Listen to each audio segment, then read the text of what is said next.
এটা তো ছিল সরস্বতী পুজোর দ্বিতীয় দিনের ভিডিও। সেদিনকেও আমরা সকাল সকাল ঘুম থেকে সুব্রত কাকা, তুমি তাড়াতাড়ি চলে আসো, আমাদের জোগাড় হয়ে গেছে।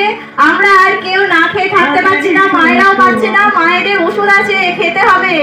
তোমার টাইমিং কি গো? ভুলভাল টাইমিং দাও। তুমি 6টা বলে 8টায় আসো, আবার 9:30 বলে 12টা বেজে গেল, এখনো আসোনি। যারা খেলায় নাম দিতে চাও তারা সন্ধ্যে 6টার মধ্যে নাম এন্ট্রি করে যাবে। 6টার পরে আর কোনো নাম নেওয়া হবে না। তোমরা দেখতেই পেলে আমরা ঠিক কতটা পরিমাণে অধৈর্য হয়ে এইভাবে কিন্তু আমাদের কাকাকে ডাকছিলাম। তো যাই হোক, কাকা কিন্তু চলেও এসেছিল পুজো করার জন্য। আর সেদিনকেই কিন্তু আমাদের মায়ের সুতো কেটে দিয়েছিল। আর এইখানে কিন্তু আমরা প্রত্যেকেই এই দর্পণে মায়ের মুখটা দেখার চেষ্টা করছিলাম।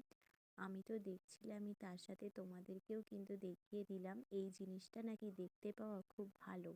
আর তারপরে আমরা কিন্তু এখানে দই কর্মাটা সবাইকে দিয়েও দিচ্ছিলাম, আমরা নিজেরাও ভাগ করে নিচ্ছিলাম। আমার তো খেতে ভীষণই ভালো লাগে।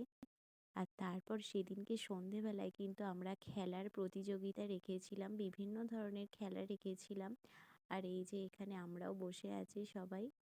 আর এখানে তো আমার মা বাতি জ্বালাচ্ছে। আমার মাও 4টে মতো খেলা নিয়েছিল, কিন্তু দুর্ভাগ্যক্রমে আমাদের কারুর মায়েরাই কোনো কিছু হতে পারেনি। তো এইভাবেই দিনটা কাটিয়েছিলাম।